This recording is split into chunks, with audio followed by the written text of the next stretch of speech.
Tonight, the Los Angeles Dodgers and the Tampa Bay Rays square off in Game 1 of the World Series. Obviously, it's been a chaotic season. And ahead of tonight's big game, we thought we would revisit another chaotic moment in Major League Baseball lore, Complimentary Bat Day at Yankee Stadium on August 7th, 1921. That late summer game between the New York Yankees and the Chicago White Sox provides the backdrop for Canadian author Stephen Hayward's short story. Here's Mr. Hayward reading his cautionary tale. And a note, one of the villains in this story makes an anti-Semitic remark. After 10 years of giveaway days, the Yankees had managed to dole out a greater variety of baseball paraphernalia than any other team in the history of baseball. The first giveaway day was on June 3rd, 1918, when 6,500 Yankee caps were given away. And the last was on September 17th, 1927, when over 80,000 pretzels shaped like Yankee logos were distributed. In between, there had been Cap Day, Bottle Opener Day, Pennant Day, Cigar Day, Pillow Day, Sock Day, Mug Day, Pretzel Day, Jersey Day, Sneaker Day, Baseball Card Day, Camera Day, Hot Dog Day, Tobacco Day, Chewing Tobacco Day, Cracker Jack Day, and Peanut Day, to name a few. August 7th, 1921, was Bat Day. According to the Completely Complete Book of Baseball Statistics by Dr. Venus Guzman, there were 21,106 paying customers in Yankee Stadium that day, and 15,000 of them had been given complimentary baseball bats as they entered the stadium. This story is concerned with 7 of those people. The first 2 are Mary and Lyman LeBrow. I know about the LeBrows thanks to an article published on September 21st, 1923. Roughly 2 years after Bat Day, that I found in the archives of a now-defunct newspaper called the New York Reflector. The article described the circumstances that led to both of the LeBrows being in Yankee Stadium, and was accompanied by a photo of the couple. In it, Mary and Lyman are smiling and wearing clothes which were already out of fashion in 1921. The Grand Canyon is visible in the background. Lyman LeBrow was an optometrist, and Mary LeBrow was a seamstress. They lived in Bergen County, New Jersey, and had no children. On August 7th, 1921, Mary LeBrow was sitting 1 row ahead of me in Yankee Stadium. She was a small, bird-like woman and was wearing a nondescript brown dress that day. She did not look at the field once during the game. Instead, she was looking at 2 people sitting 3 rows ahead of her, at a man and a woman. The man she was looking at was her husband, Lyman LeBrow. Mary had come to the game specifically to spy on him, and she could see him perfectly from where she was sitting. Lyman, however, did not see her until it was too late, until after she had noticed the same thing I had noticed, that he was not alone. Lyman LeBrow had come to the game that day with his secretary, a 23-year-old woman named Jackie Hubbs. She was wearing a bright yellow dress and carried a small white purse that had a medium-sized bulge in it. She was exactly the kind of girl you look at during baseball games when there is no one at bat. For the first 3 innings, no one could have guessed that Lyman LeBrow and Jackie Hubbs were romantically involved, despite the fact that they were sitting next to one another. They watched the game, and their hands did not even touch. Jackie Hubbs' white purse sat chastely on her lap, and her white fingers were folded chastely on top of it. However, it became evident during the 4th inning, when Jackie Hubbs reached into her purse and removed the medium-sized bulge, that she and Lyman LeBrow were having an affair.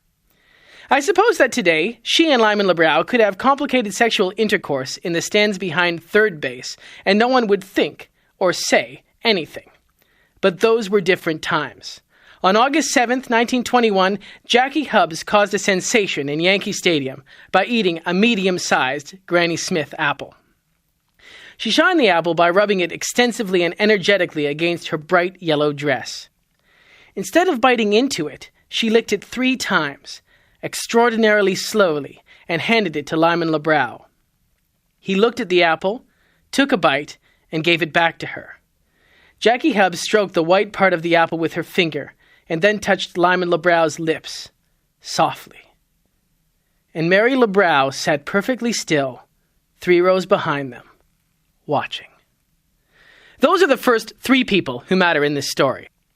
The 4th person who matters in this story is a drunken off-duty policeman from Evansville, Indiana, named John Seidel. And the 5th person who matters in this story is a sober Yiddish typewriter salesman from New York City named Norman Flax.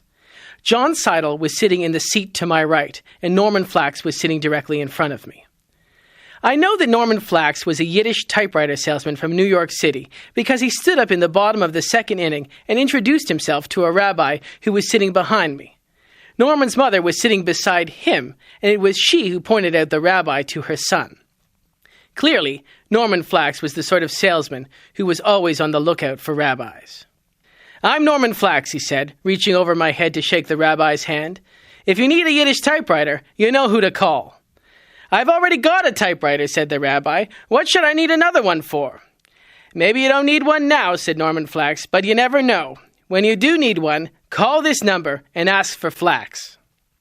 And I know that John Seidel was a drunken off-duty policeman from Evansville, Indiana, because he spent most of the game talking loudly to another drunken off-duty policeman from Evansville, Indiana, whose name I never found out.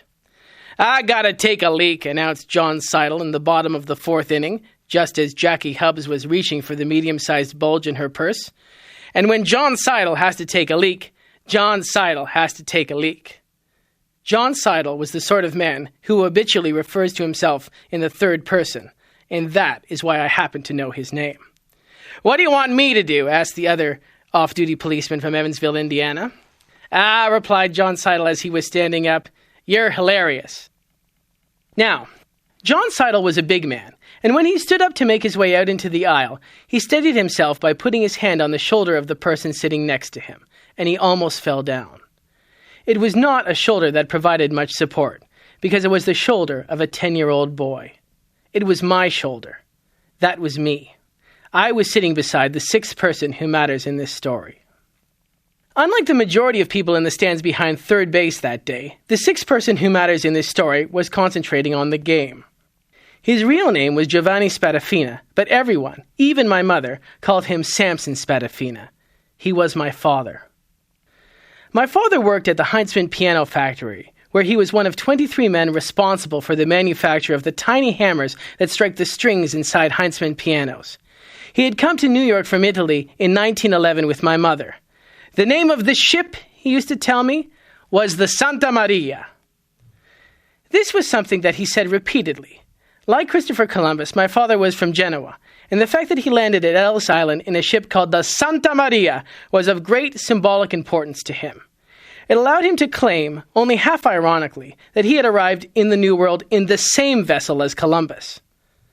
Now, I'm aware this is an extremely dubious, if not dangerous, claim to make in this age of political correctness, but it is one that my father, were he still alive today, would continue to make. To my father, Columbus represented everything a man should be. He was intelligent, resourceful, brave, industrious, physically strong, self-sufficient, and very, very rich. The Italians, my father used to say, civilized the world. When he was not working at the Heinzman Piano Factory, he supplemented his income by gambling, and he won almost every bet he ever placed. This was not because my father was particularly lucky, but because he always bet on the same thing, himself. He had developed a routine that would usually result in someone agreeing to bet against him. First, he would walk into a bar and order a drink. Then he would begin to talk. He always said the same thing. "In the old country," he would say, "everyone was afraid of me." Then he would tell the story of his impossible strength, about the earthquake that shook Italy in the spring of 1887, and how the roof of his parents' house landed on his father's legs. He was only a child then, and said he didn't give much thought to what he'd done until after he'd done it. He lifted the roof off his father. And that, he would say, was when they started calling me Samson. The routine usually worked. After he finished telling the story of his impossible strength, the other men in the bar would begin to look at him, to size him up. The truth is that my father was not a physically imposing man. He was less than 5 feet tall and did not look strong. There was almost always someone willing to wager he wasn't strong at all. There were a number of stunts he could perform to demonstrate his impossible strength, and these stunts were usually the subject of the bets he would place. He could pick up tables with his teeth, perform one-armed chin-ups with another man clinging to his back, arm wrestle 3 people at once, rip telephone books in half, and on one occasion I saw him juggle a rusted cannonball, a butcher's knife, and a small St. Bernard. But my father had to be careful never to go into the same bar too many times. Otherwise, people would challenge him to do something that was really impossible.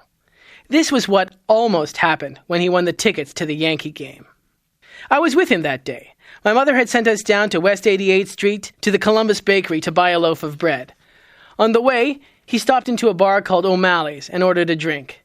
Then he began to talk. "In the old country," he said, "everybody was afraid of me." I suppose that if he had been paying closer attention, he would have seen the look on the bartender's face, how he whispered to another man behind the bar, and the way they both laughed. My father would have known it was a setup. "All right, Sampson," said the bartender. "I've got a pair of Yankee tickets right here that say you can't lift the man sitting at the back of the bar." "That's all?" he asked. "That's all," said the bartender. "You just lift him up and you walk out of here with the tickets. If not, then you pay me for the tickets and I keep them." "Adesso," said my father, waving both his hands. In Genoese dialect, this is an expression that can mean almost anything. It can be a confirmation, a congratulation, a compliment, a protest, a warning, a contradiction, a shout of dismay, or a way of asking someone to pass the pasta. In that particular context, it was the Genovese equivalent of my father announcing he was ready to demonstrate his impossible strength. Everyone followed the bartender to the back of the bar. It was impossible not to recognize the man my father was required to lift. He was perhaps the most easily identifiable person in the whole of New York. He had been interviewed by every major newspaper, been photographed by the Guinness Book of World Records, and had shaken Charlie Chaplin's hand. People came from all over the world to catch a glimpse of him, or to have their photograph taken while sitting on his lap.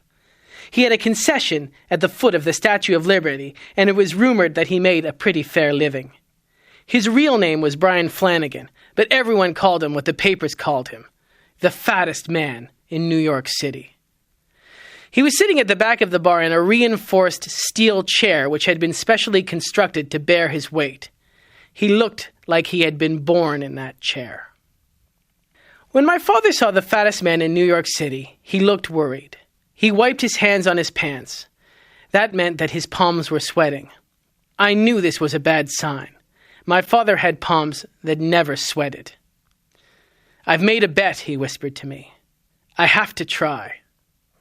"Good luck," said the fattest man in New York City as my father moved closer to him. "You'll need it." The bar became completely silent. All I could hear was the sound of my father breathing and the fattest man in New York City's uneven wheeze. "I'm very fat," said the fattest man in New York City. "No one has ever lifted me." "Perhaps I will be the first," said my father, moving to the man.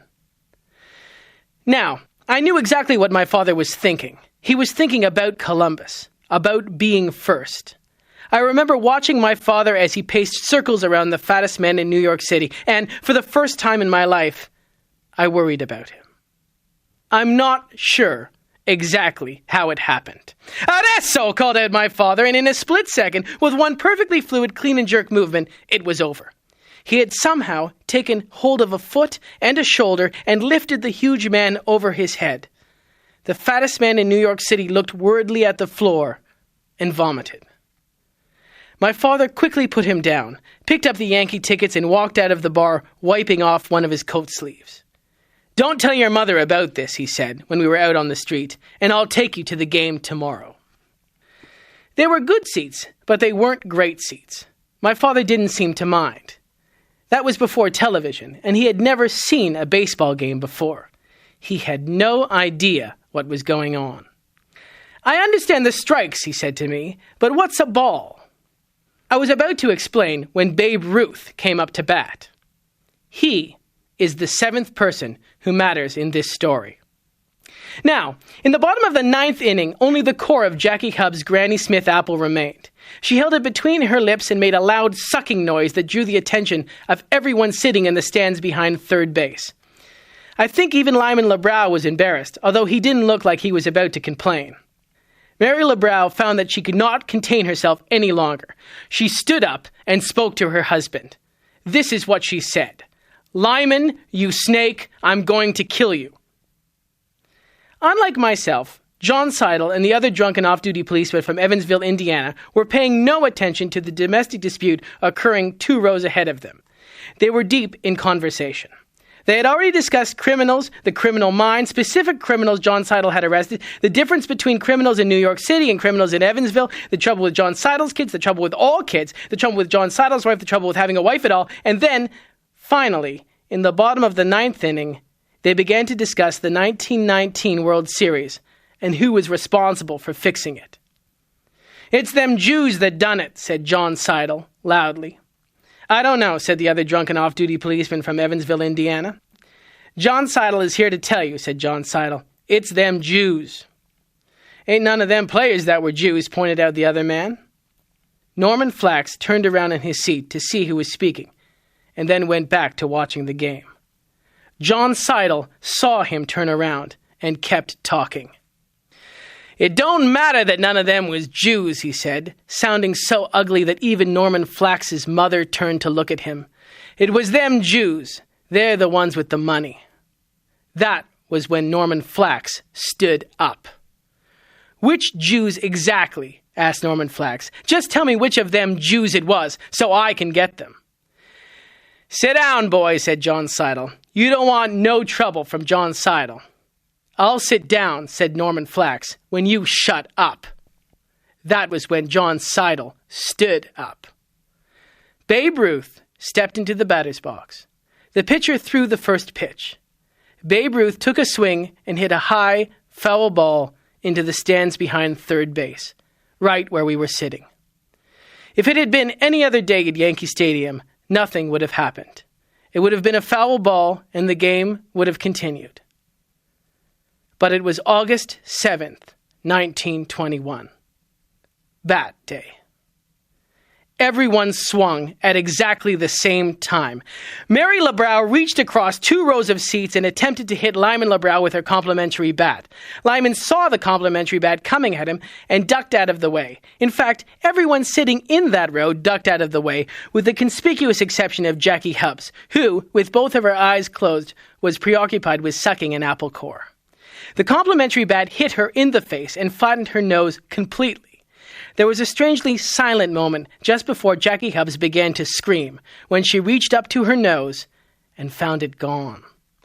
And Norman Flax reached for his complimentary bat and took a swing at John Seidel, and John Seidel reached for his complimentary bat and took a swing at Norman Flax, and both men were knocked instantaneously unconscious. They fell forward and rolled out into the aisle in each other's arms. And my father moved with the same unreal fluidity with which he had lifted the fattest man in New York City over his head. The foul ball headed right towards us, and before I knew what was happening, he had reached for his complimentary bat and had jumped onto his seat. "Ah, that's so," he told me, and he bent his knees slightly, and he took a swing at the foul ball and hit it right back at Babe Ruth. The last thing I remember seeing as we walked quickly out of Yankee Stadium was Babe Ruth lying over home plate. No one knew what had happened. One moment, Babe Ruth was hitting his cleats with his bat, and the next, he had collapsed into the dust.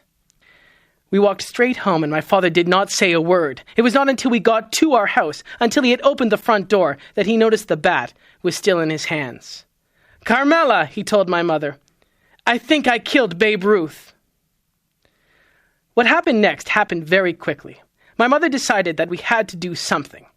So, we neither waited for the papers the next day, which said that Babe Ruth was still alive, nor went to the police station, which was already filling with the casualties of Bat Day. Instead, we panicked. We packed our things and got on a train the next morning. We came to Canada. After that, my father stopped doing impossible things. He became a quiet, ordinary carpenter who earned his living building porches and installing kitchen cabinets. People no longer called him Samson, and he never told anyone about August 7th, 1921. He died when he was 62 years old of prostate cancer.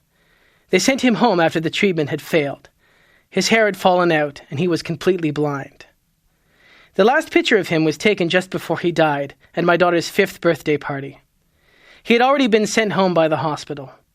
In the picture, he is singing Happy Birthday, but looking the wrong way as my daughter blows out the candles on her cake. On the table in front of him, there are some walnuts that he has cracked open. The nuts are still in them. My father never liked eating walnuts, but loved cracking them open. He would pick up a nut and squeeze it until the shell cracked. He was the only one I ever knew who could do that with only one hand. I've tried it more times than I can count. I suppose that this is the picture that would have to go at the end of his story. Or maybe just a close-up of the walnuts. August 7th, 1921 was the first and last bat day in the history of baseball. 187 people, including Babe Ruth, were injured that day. According to the article in the New York Reflector, the LeBrow's divorced and Jackie Hubbs had reconstructive surgery on her face. In the paper, she was quoted as saying she liked her new nose better. I have no idea what happened to John Seidel and Norman Flax. The last time I saw them, they were lying with their eyes closed in each other's arms at the end of our aisle. We stepped over them as we exited the stadium. Perhaps they lived happily ever after. I still have the complimentary bat that my father got that day. Today it is a rotted piece of wood, and the Yankees logo on its side has faded during the years it was kept in the damped basement of my house. The truth is that if I could show it to you, you would be unimpressed. It does not look at all like a bat that might have changed the course of history. But I still have it. I'm an old man now with grandchildren of my own, but there are days when I go into the basement just to touch it. The feel of the wood never fails to bring back that day, the day my father became afraid. I close my eyes and I can see myself standing beside him in Yankee Stadium. The game is about to begin and both of us are singing the Star-Spangled Banner. His real name was Giovanni, but everyone, even my mother, called him Samson. I smell the grass and hear the roar of the crowd, the final note dissolving into sunshine. That was Stephen Hayward reading his fictional story, August 7th, 1921. It's from his collection Buddha Stevens and Other Stories, published by Exile Editions.